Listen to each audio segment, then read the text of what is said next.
Look at this trend.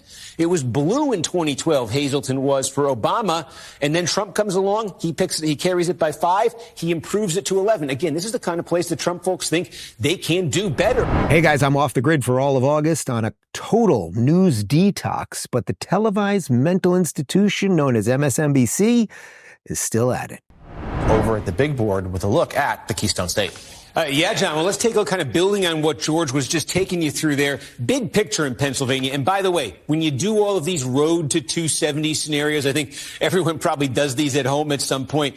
It is hard almost for either candidate to find that path to 270 without Pennsylvania. It's so big in terms of the number of electoral votes in that battleground type of state there. So it's such a crucial state, even among the battlegrounds. And the range here is so narrow. 2020, when Biden carried the state, look at it.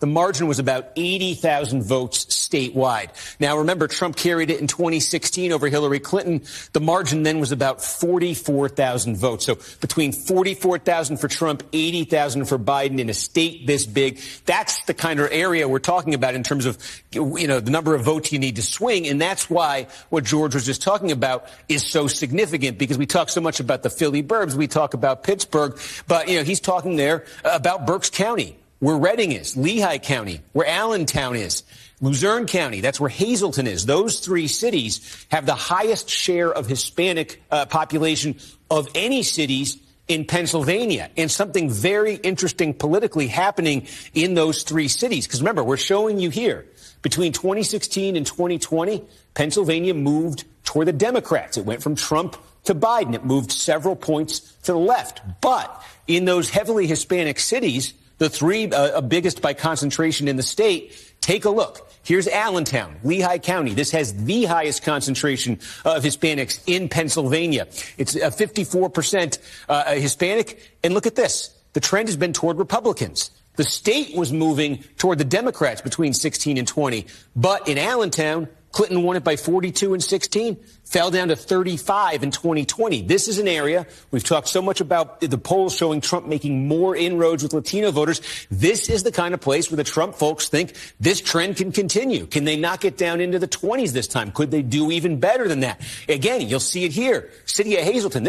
Look at the transformation of Hazleton in 2000. She was 5% Hispanic, now more than 60% Hispanic. And again, look at this trend.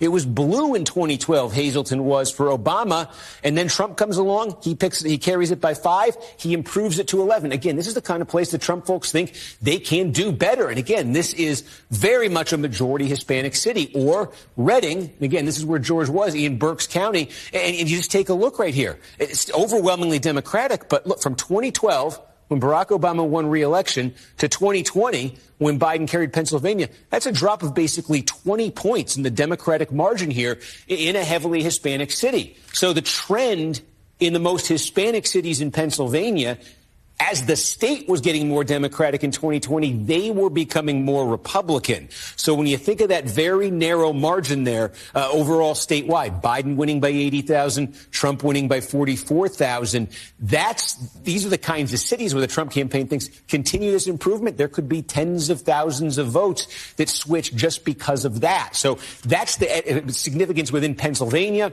Do make one point here, though. The early polling we're seeing with Harris getting in Biden's place is suggesting that maybe, and I stress maybe, she is improving her performance among Hispanic voters relative to where Joe Biden was. That's obviously something very important to keep an eye on.